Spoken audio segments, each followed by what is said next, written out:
Hello મિત્રો, સ્વાગત છે તમારું અમારી સ્કાય સ્કિલ ટેક યુટ્યુબ ચેનલની અંદર. મિત્રો, આગળના વિડીયોમાં આપણે ડેટા મેનુ વિશે જોઈ ચૂક્યા છીએ, જેની અંદર આપણે એક્સટર્નલ ડેટા અને ફિલ્ટર એન્ડ શોર્ટ્સનો ઓપ્શન જોયો. હવે આપણે એક્સેલની અંદર જ ડેટા મેનુની અંદર આગળ જોવા જઈ રહ્યા છીએ, જેની અંદર ડેટા ટૂલ્સ આપેલું છે. ડેટા ટૂલ્સની અંદર આગળ જાણીએ એ પહેલા તમે ચેનલ ઉપર નવા હોય તો ચેનલને સબસ્ક્રાઇબ કરવાનું ભૂલશો નહીં, લાઈક કરો અને તમારા મિત્રો સાથે પણ શેર કરો. ઓકે મિત્રો, તો હવે આપણે આવી જઈએ આપણા ટોપિક ઉપર, ડેટા મેનુની અંદર ડેટા ટૂલ્સની અંદર, જેની અંદર અહીંયા આપેલું છે પહેલું જ ટેક્સ્ટ ટુ કોલમ. હવે આપણે આગળના વિડીયોમાં મિત્રો આપણે જોઈ લીધું હતું ટેક્સ્ટ ટુ કોલમની અંદર કે જ્યારે આપણે નોટપેડ નો ડેટા હોય ને એની અંદર આપણે કોપી પેસ્ટ કરાવીને લાયા હોય તો હું શું કરું, ડાયરેક્ટ કોપી પેસ્ટ કરશો એટલે આ રીતનો ડેટા આવશે. હવે આ ડેટા મારે કોલમમાં કન્વર્ટ કરવું હોય, કોલમ અને રો ની અંદર અલગ અલગ સેલમાં લઈ જવું હોય તો શું કરવું પડે મિત્રો?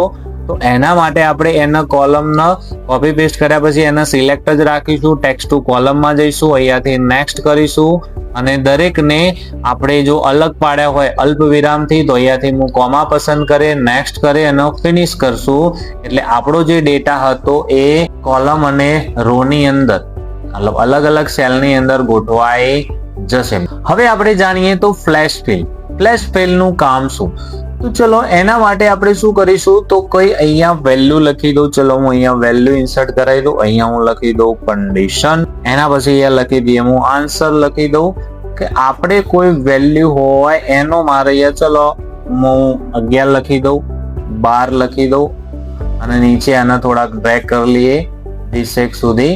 હવે અહીંયા મારે કન્ડિશન નો યુઝ કરવો છે કે મારે એની અંદર વર્ગ કરાવો છે 11 નો વર્ગ. તો શું કરવું પડે મિત્રો? તો આપણે આગળ ફોર્મ્યુલા શીખી ગયા કે એ સંખ્યાનો એ સંખ્યા વડે ગુણાકાર કરો એટલે એનો વર્ગ થઈ જાય. તો મેં ઇક્વલ ટુ લીધું, એ સેલ નું એડ્રેસ ગુણ્યા એ સેલ નું એડ્રેસ ફરીથી લઈ લીધું તો ગુણાકાર થઈ ગયો. અને હવે અહીંયાથી હું નીચે ડ્રેગ કરી લઉં તો બધાનો શું થઈ જશે?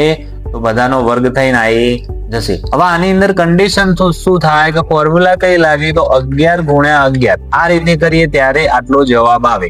હવે આ બધા 12 ગુણ્યા 12, 13 ગુણ્યા 13, 14 ગુણ્યા 14 આવી ફ્લેશ ફિલ કરાવવું હોય તો શું કરવું પડે? તો એની અંદર ક્લિક કરી દઈએ, ડાટા મેનુની અંદર જઈએ, ફ્લેશ ફિલ ઉપર ક્લિક કરીએ એટલે દરેકનો નીચે આન્સર આવી જશે, જે આપણે અલગથી લખવું પડશે નહીં મિત્રો. તો ખ્યાલ આવી ગયો? એના પછી આપણને એક ઓપ્શન આપેલો છે રિમૂવ ડુપ્લિકેટ્સ. રિમૂવ ડુપ્લિકેટ ની અંદર આપણે શું કરવાનું રહેશે મિત્રો? તો રિમૂવ ડુપ્લિકેટ ની અંદર આપણા જોડે જે ડેટા હોય જેને આપણે શું કર્યું હોય તો જાતે લખેલો હોય, જેમ કે અહીંયાથી કોઈ ડેટા આપેલો છે એને હું અહીંયા સિલેક્ટ કરી દઉં અને એના કોપી પેસ્ટ કરી દઉં છું. હવે કોપી પેસ્ટ કરેલો ડેટા હોય આપણે આ જાતે લખેલો છે, નીચેનો જે ડેટા છે આપણે શું કરેલો છે? કોપી પેસ્ટ કરેલો છે. તો રિમૂવ ડુપ્લિકેટ થી જે વધારાનો કોપી પેસ્ટ કરેલો ડેટા હશે એ શું થઈ જશે? ડિલીટ થઈ જશે. તમારા જોડે આ રીતે પણ ડેટા આવતો હોય, તમને ખ્યાલ ના આવે કે કયો ઓરિજિનલ છે અને કયો ડુપ્લિકેટ છે, તો તમે આ રીતે કોપી પેસ્ટ કરીને રિમૂવ ડુપ્લિકેટ ના ઓપ્શન થી કોપી કરેલો ડેટા ફરીથી પેસ્ટ કરો એટલે એને રિમૂવ કરી શકો. તો ખ્યાલ આવી ગયો રિમૂવ ડુપ્લિકેટ ની અંદર મિત્રો. હવે આપણે જાણીશું ડેટા વેલિડેશન. વેલ્યુએબલ ઓપ્શન આપેલો છે ડેટા વેલિડેશન. ડેટા વેલિડેશન ની અંદર આપણે શું કરીશું, જેમ કે તમારે કોઈ વેલિડેશન આપવાનું હોય, જેમ કે મારે અહીંયા માર્ક્સ લખેલા છે, આ માર્ક્સ ની અંદર મારે શું આપવું છે? એક પ્રકારનું વેલિડેશન આપવું છે મારે. કેવું વેલિડેશન? જેમ કે આ માર્ક્સ ને મારે લખું ત્યારે કોઈ ભૂલથી વધારે અથવા ઓછા માર્ક્સ ના લખાઈ જાય એવું મારે વેલિડેશન આપવું હોય તો કઈ રીતે વેલિડેશન આપીશું? તો ચલો એના માટે આપણે જાણી લઈએ કે અહીંયાથી આટલી રેન્જને હું સિલેક્ટ કરી લઉં. સિલેક્ટ કર્યા પછી આપણે ડેટા મેનુની અંદર જઈશું, ડેટા વેલિડેશન ની અંદર જઈશું. ડેટા વેલિડેશન ની અંદર એની વેલ્યુની જગ્યાએ હું હોલ નંબર, આ બધા નંબર લઈ લઉં. તો નંબર માટે હું હોલ નંબર સિલેક્ટ કર્યું. હવે હું આની અંદર ડેટામાં બિટવીન એ રાખી શકું, ઇક્વલ ટુ એ રાખી શકું, ગ્રેટર ધેન, પણ મારે બે સંખ્યાની વચ્ચેની વેલ્યુ લખવી હોય તો મેં બિટવીન ઓપ્શન રાખ્યો. મિનિમમ વેલ્યુ હું લઈ લઉં, ધારો કે મારે 35, કે મારે કોઈને 35 થી નીચે માર્ક્સ નથી આપવા અને મેક્સ ટુ મેક્સ મારે 95 સુધી આપવા છે. 95 થી ગમે તેટલા માર્ક્સ આવે તો પણ મારે એડ કરવા નથી. તો મેં એક રેન્જ આપી દીધી અને અહીંયા જસ્ટ ઓકે પ્રેસ કરશો એટલે આની અંદર જ્યારે પણ તમે વેલ્યુ માર્ક્સ ઇન્સર્ટ કરાવશો, જો હું 35 લખી દઉં તો કમ્પ્યુટર સ્વીકારી લેશે. 36 લખી દઉં તો કમ્પ્યુટર સ્વીકારી લેશે, 65 લખી દઉં તો કમ્પ્યુટર સ્વીકારી લેશે. પરંતુ હું અહીંયા 34 ઇન્સર્ટ કરાવું તો તમને ભૂલ કરતા રોકશે કે આટલી વેલ્યુ આની અંદર ઇન્સર્ટ થશે નહીં. તમારે 35 થી 90 વચ્ચે 95 વચ્ચે જ માર્ક્સ નાખવા પડશે. હું 95 લખું તો ઇન્સર્ટ થવા દે, પણ 96 કરું તો કમ્પ્યુટર સ્વીકાર કરશે નહીં. એક પ્રકારનું આપણે શું આપી દીધું છે, વેલિડેશન. હવે આવું માર્ક્સમાં કે માર્ક્સ લખવા માટે પણ આપી શકીએ, કોઈ અમાઉન્ટ લખતા હોય તો અમાઉન્ટ ની અંદર પણ આપી શકીએ. તો આ નંબર માટે આપવું હોય તો આપણે શું આપીશું, નંબર વેલિડેશન. તમે હોલ નંબર પછી તમે between, equal to, greater than, less than option પસંદ કરી શકો છો મિત્રો. હવે આ જે આપણે વેલ્યુ ઇન્સર્ટ કરાય એની અંદર જો કે મારે દરેકના નીચે એક મેસેજ ઇનપુટ કરાવવો હોય કે જેનાથી ભૂલ ના થાય, તો બાજુમાં સેટિંગ્સ ની બાજુમાં ઇનપુટ મેસેજ નું ઓપ્શન આપ્યું છે. ત્યાં હું એક મેસેજ ટાઈપ કરી દઉં કે એન્ટર ધ રાઈટ વેલ્યુ. આવો એક મેસેજ ટાઇટલ આપી દીધું અને નીચે ઇનપુટ મેસેજ ની અંદર લખી દઉં કે વેલ્યુ, સોરી અહીંયા આપણે લખી દઈએ marks 35 to 95, marks between 35 to 95 લખીને ઓકે કરશો તો જેટલી રેન્જ હશે દરેક સેલની અંદર આ રીતનું નીચે એક મેસેજ જોવા મળશે તમને, જેનાથી દરેકને ખ્યાલ આવી જાય કે આ સેલની અંદર આટલા વચ્ચેની જ વેલ્યુ નાખવાની છે, આટલા જ માર્ક્સ નાખવાના છે, એનાથી વધારે અથવા ઓછા નાખશો તો સ્વીકાર કરશે નહીં. જ્યારે હું ખોટા માર્ક્સ દાખલ કરું છું અથવા તો એની રેન્જ 12 ના માર્ક્સ દાખલ કરું છું ત્યારે શું થાય છે, તો અહીંયા તમને એક આ પ્રકારની એરર મેસેજ આવે છે. આ એરર મેસેજને આપણે જાતે ક્રિએટ કરી શકીએ છીએ. ચલો તો હું એને ફરીથી સિલેક્ટ કરી દઉં, ડેટા વેલિડેશનમાં જઈશું, ઇનપુટ મેસેજની જગ્યાએ એરર એલર્ટમાં જઈશું. હવે તમારે એરર એલર્ટની અંદર સિમ્બોલ ચેન્જ કરવો હોય તો સિમ્બોલ પણ આપણે ચેન્જ કરી શકીએ છીએ.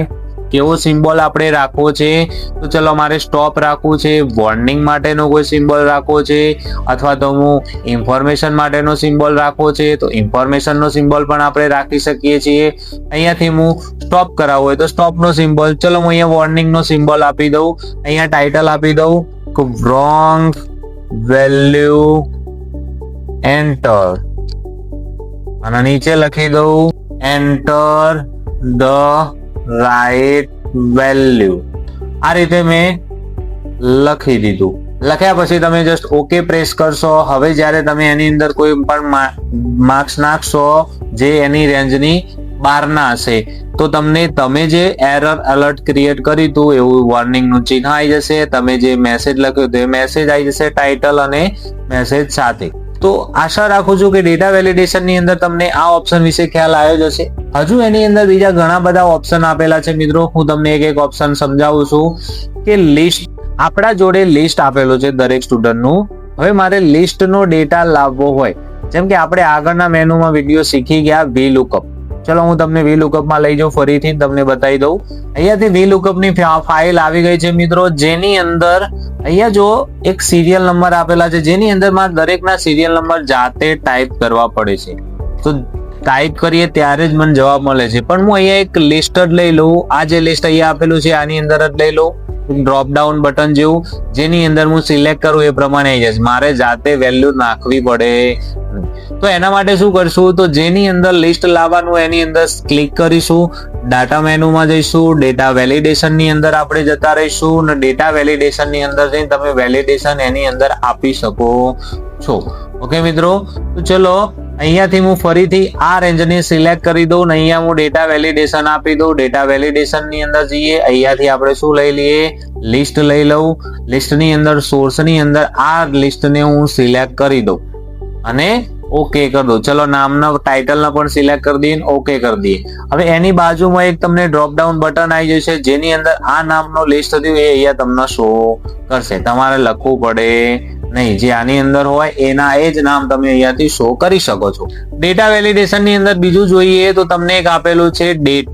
હવે ડેટ ની અંદર કઈ રીતે વેલિડેશન મુકાય, તો જ્યારે તમે કોઈ ડેટા કલેક્ટ કરી રહ્યા હોય અને એની અંદર તમારા એજનું કઈક ક્રાઇટેરિયા સેટ કરવાનો હોય, જેમ કે ચલો અહીંયા હું લખી દઉં ડેટ ઓફ બર્થ લખી દીધા. પછી અહીંયા મારે ડેટ ઓફ બર્થ બધાની લેવી છે, પણ હું આટલા રેન્જની અંદર સિલેક્ટ કરી દઉં. સિલેક્ટ કર્યા પછી મારે ડેટા વેલિડેશનમાં જઈને અહીંયાથી હું ડેટની વેલિડેશન લઈ લઉં અને અહીંયા હું સ્ટાર્ટ ડેટ અને એન્ડ ડેટ લઈ લઉં.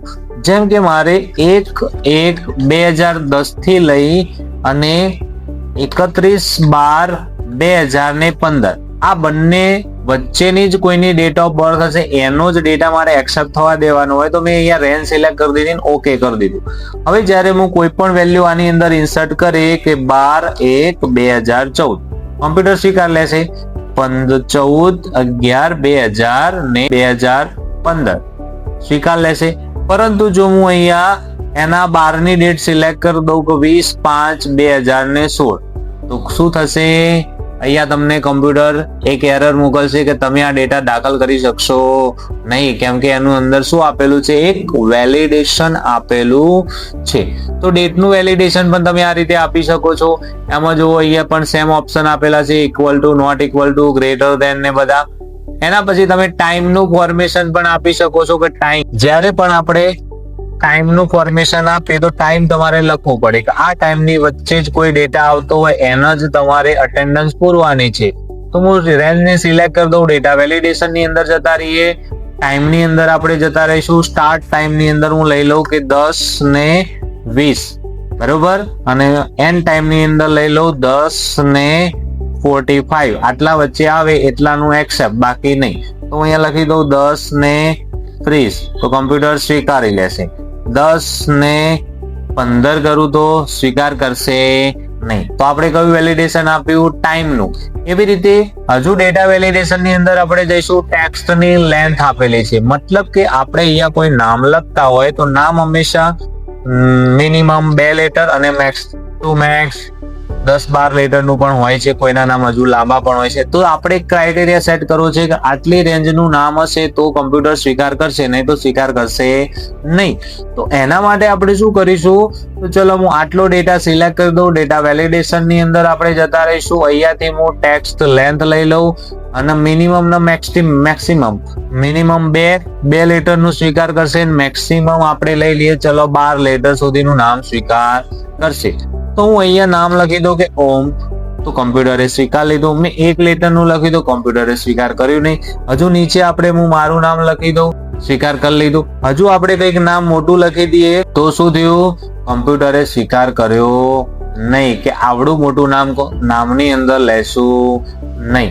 તો આ રીતે આપણે એક વેલિડેશન મૂકવાથી તમારી ભૂલોને પણ સુધારી શકીએ છીએ અને કોઈ ભૂલ કરતું હોય તો પણ એને સુધરી જાય. અને એક વેલિડેશન આપવાથી આપણે પ્રોપર ડેટાને કલેક્ટ કરી શકીએ છીએ. મિત્રો ખ્યાલ આવી ગયો? મિત્રો ડેટા વેલિડેશન ની અંદર એના પછી આપણે આગળ જોવાના છીએ, પણ એના પહેલા તમે જો ચેનલ ઉપર નવા હોય તો તમે અમારી ચેનલને સબસ્ક્રાઇબ કરવાનું ભૂલશો નહીં. અને વિડીયોમાં ખ્યાલ ના આવે તો વિડીયોને તમે પોઝ કરીને શાંતિથી જુઓ. આની અંદર તમારે કંઈક બીજું રહી ગયું હોય, કંઈ ના ખબર પડતી હોય તો તમે મને કમેન્ટ કરી શકો છો. તમે મને સજેશન પણ આપી શકો છો કે તમે આવું કંઈક કરો. ઓકે મિત્રો, આગળનું કન્ટેન્ટ આપણે નેક્સ્ટ વિડીયોમાં જોઈશું. આ વિડીયોમાં બસ આટલું. થેન્ક યુ, ધન્યવાદ, આભાર મિત્રો.